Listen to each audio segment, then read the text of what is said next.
Analisti amerikan Daniel Server thotë që nuk do kishte votuar për politikan të akuzuar ose për politikan kundër të cilëve po zhvillojnë procedura gjyqësore, e të cilët pretendojnë të jenë në pushtet. Në pyetjen se çfarë mendon ai për faktin që përfaqësues të qeverisë të akuzuar për krime në Maqedoni kandidojnë në zgjedhjet e ardhshme, Server në një intervistë për Nova tha që në SBA persona të tillë nuk kandidojnë fare, por edhe nëse e bëjnë këtë i takon popullit të vendosë nëse do a jap votën.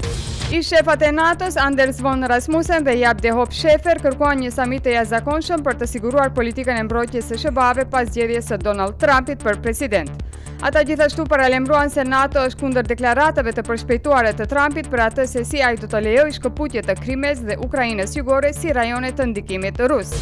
Kancelaria gjermane Angela Merkel do të luftojë për një mandat të katërt, deklaroi Norbert Röttgen, kryetari i Këshillit për Politikë të Jashtme në Parlamentin gjerman.